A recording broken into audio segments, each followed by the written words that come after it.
And if you don't know what happened, if you don't follow me on Twitter, if you live under a rock, um, I will tell you the take that got so viciously pounced upon by the social outrage machine.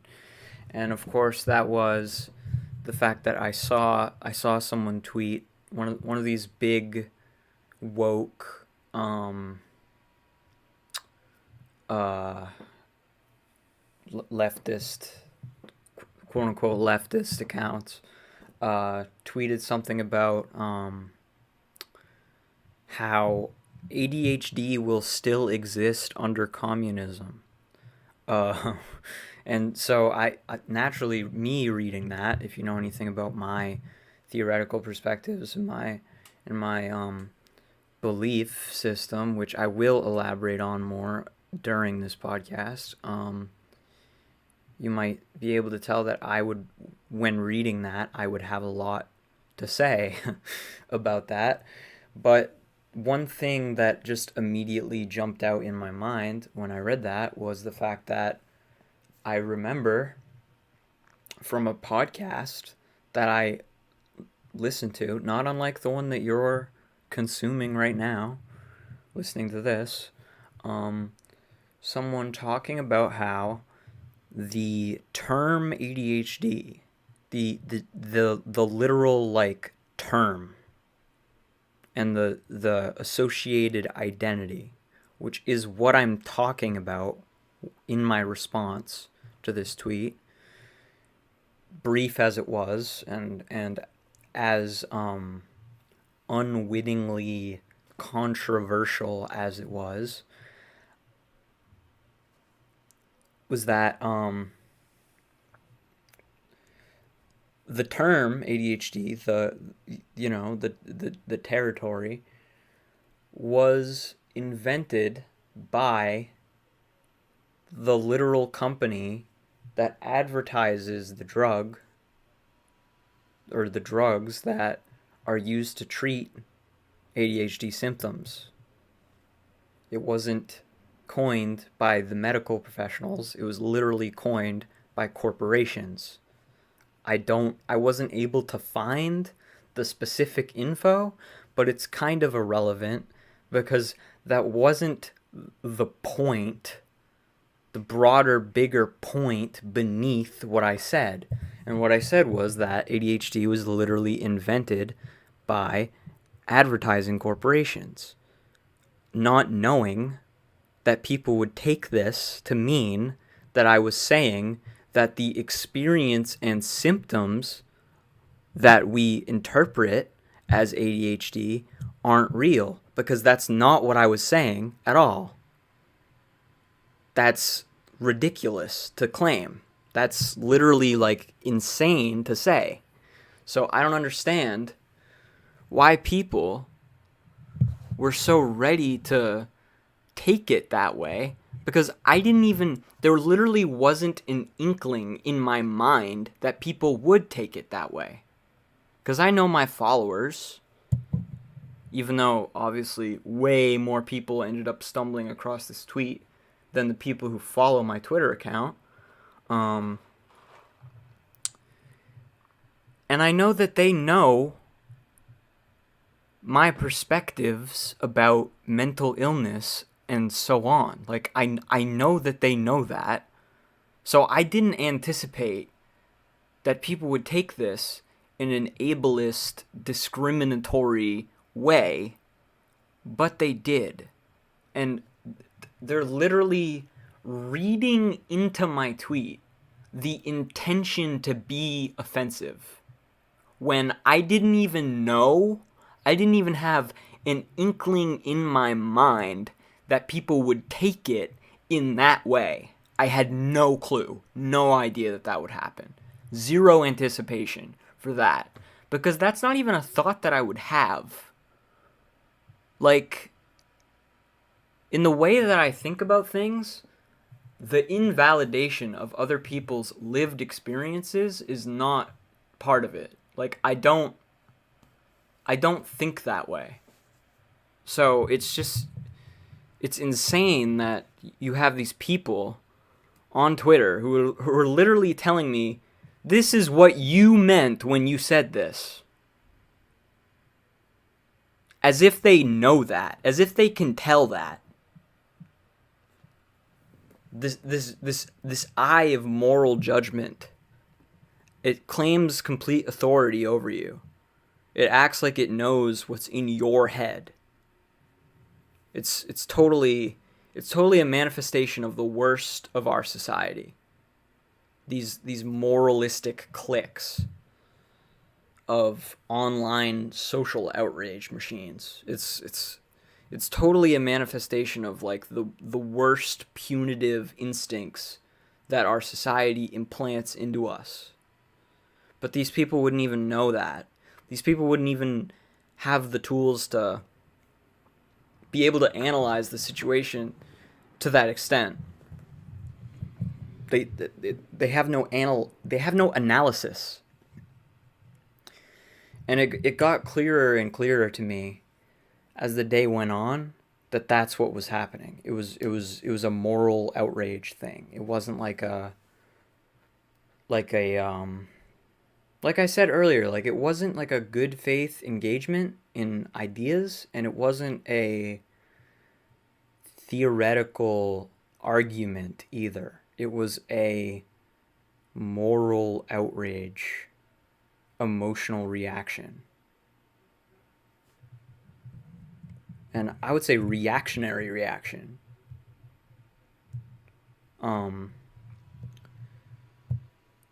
But let's get more into like clarification, because I do feel the need to genuinely clarify my position and what I think about this topic. Partly because I actually do think that it's important to analyze these things, and like I have been saying on the show, post-structuralism is important today, I think.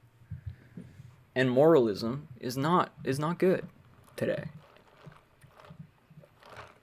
My straw is stuck in my cup. What the hell? Why? What?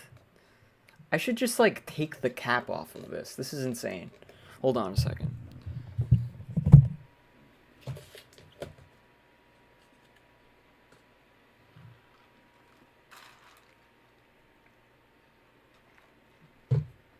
All right.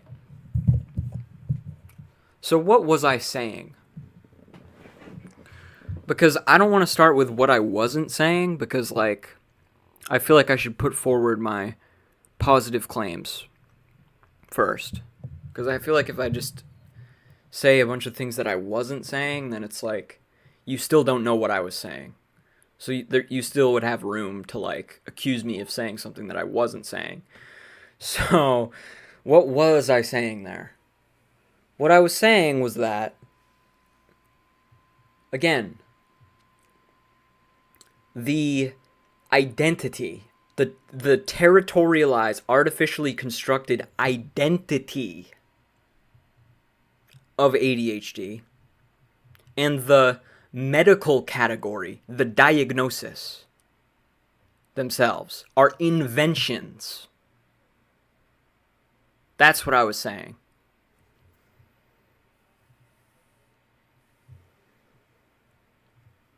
I was saying that the diagnostic category and the associated internalized identity that people get when they receive the diagnosis are constructions.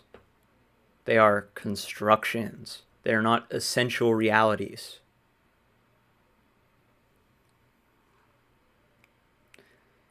And honestly, to respond more to the tweet that my tweet was in response to, I think if your take starts with X, Y, or Z will still exist under communism, then you don't have a broad enough understanding of what that means. You don't have a broad enough understanding of what capitalism is or what communism is. At least in my opinion. According to my, like, you don't, basically what I'm saying is you don't have as broad of a lens as I do on that question. because what I consider like capitalism to be in like the broadest sense is it's not just a mode of production. It's not just an ideology. It's not just a thing that you can either agree with or disagree with, or believe in or not believe in. And it's not just a material relation. It's not just either one of those. It's both of those things. And in a more broad sense, it's also the current stage of society and the current global order of things, globally. So, in a historical sense, it's the current stage of history. It's the current stage of society. It's the current stage in the development of human civilization is capitalism. So in that sense, like the terms society and capitalism are kind of interchangeable for me. When I talk about society, I'm kind of talking about capitalist society, obviously, because I'm talking about society as we know it, as we live in it today. And the society we live in today is capitalist.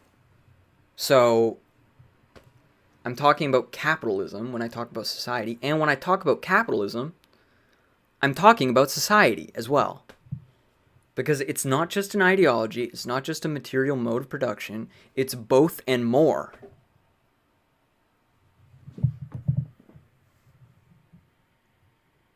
And ultimately, I do have a certain form of materialism as a philosophical outlook on the world. And what does that mean? What that means is what's in our minds, what we think, what are the terms we think in, even our ideology, our ideologies, even our mental states, our mental emotional states, our social world, our social landscapes are shaped by material reality and material realities and material conditions. So what does that mean? That means that in the most radical sense, in the broadest sense of materialism, what's in your mind, your mental state, your mental emotional state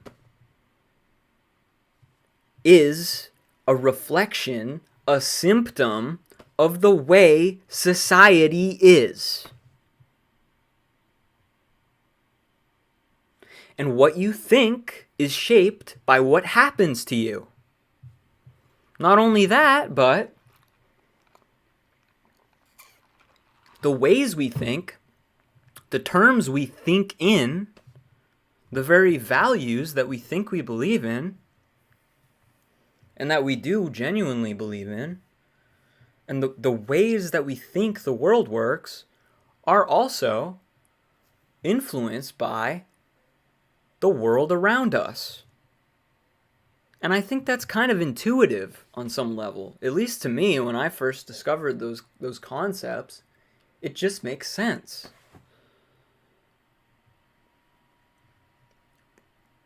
And so I don't think that we can separate a mental condition from the conditions of society. I don't think we can. I think that mental conditions are symptoms of the conditions of society. More often than not, and are exacerbated by it, affected by it in various different ways for various different people who have the same conditions, because they have different material conditions in their lives as well. These things are very variable and conditional. It's about analyzing the interactions between them. It's dialectical. So it's very intuitive what I'm talking about.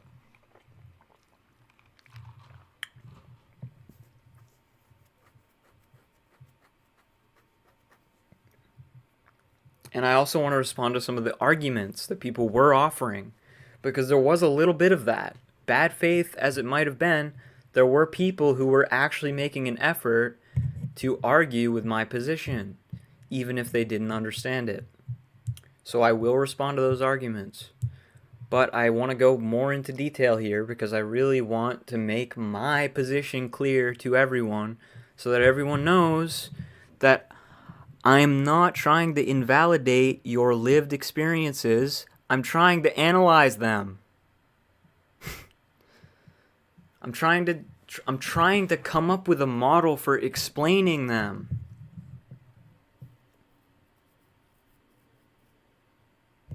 In a way that isn't this simplistic, idealist, fucking, you just have a mental disorder sense. Because I disagree with that. Why? Because those things are constructed. All a mental disorder is a list of behaviors and thought patterns that the system territorialized into a diagnosis and a diagnostic identity for people to then internalize into themselves. And what effect does that have on a lot of people who have mental health conditions? It makes them think that they're fundamentally flawed. It literally makes them think that they're inherently less than others. What do you think the category of disabled really means? They're saying that you're less than other people. You're unable. The category of ability, the category of neurotypical, is an exclusionary category. It only exists, neurotypical as a category only exists because there are people who don't fit into it. And those people get categorized as divergent. And there are a lot of people, even people who might disagree with my analysis in some ways, and who are neurodivergent, who don't even think that there's anybody who really fulfills the category of neurotypical. Because what does that even mean, really? Other than an exclusionary category.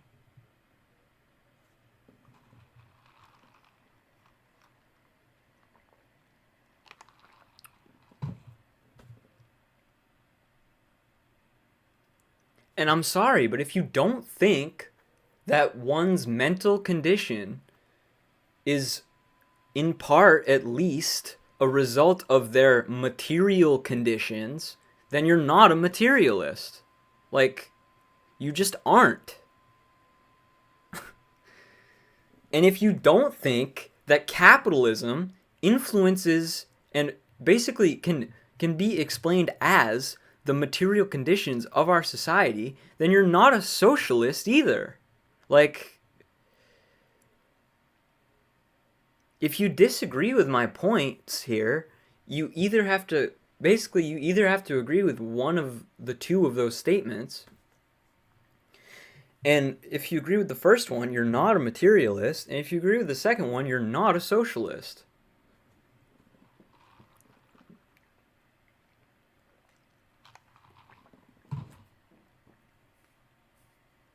And what else about capitalism and communism? Capitalism also produces what we know currently to be human subjectivity. Human subjectivity, like, and the phenomenology that goes alongside of it, aka our experiences in the social realm, the socio-cultural realm of things, is that flows out of capitalism. So under communism, human beings, as we understand them, will/would be different. Human subjectivity will/would change. We won't be the same people under a different world system. Under a new world order, we will not be the same fucking people. We won't be the same as people. I think I'm talking to Socialism Done Left in a couple of days, and one point that I want to discuss with him is the point that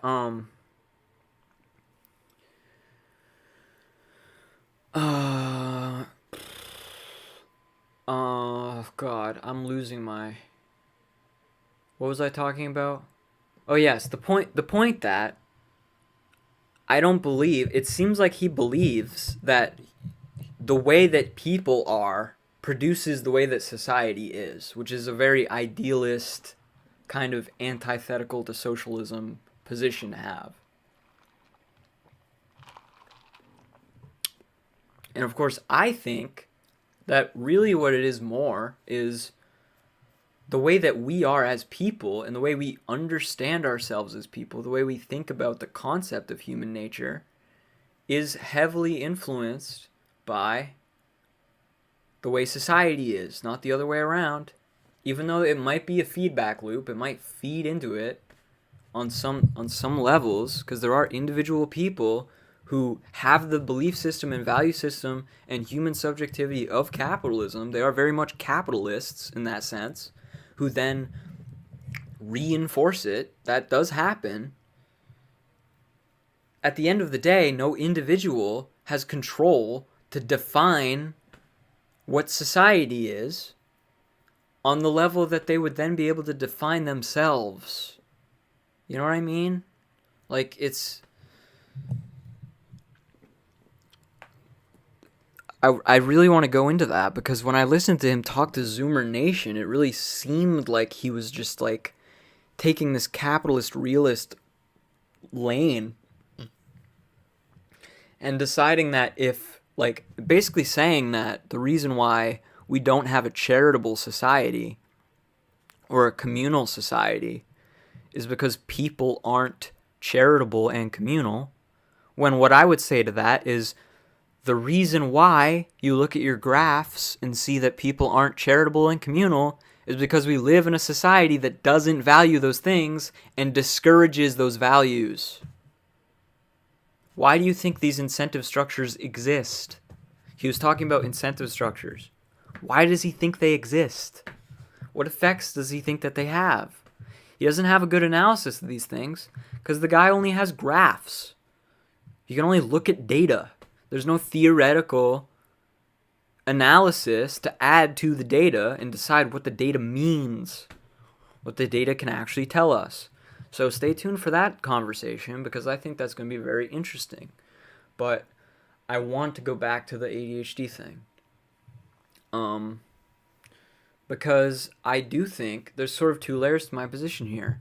I do think that capitalism exacerbates the symptoms of ADHD in the broadest sense of the term capitalism. And I also think so therefore these symptoms might be, like, it's likely that they might be lessened under a communist society where you're not expected to be productive for some capitalist, and you're not being constantly bombarded with all this advertising and stupid entertainment that shortens your attention span and is literally designed to make you stupid. Like, you know what I mean? And these social media apparatuses that literally fuck up your dopamine receptors and the dopamine in your brain. You know? People seem to think that we just have different kinds of brains that we're just born with, and society doesn't affect your brain structure. I think society affects your fucking brain structure, because what we interpret as mental conditions, as feelings, and so on, can all be reduced to brain structure and neurochemistry.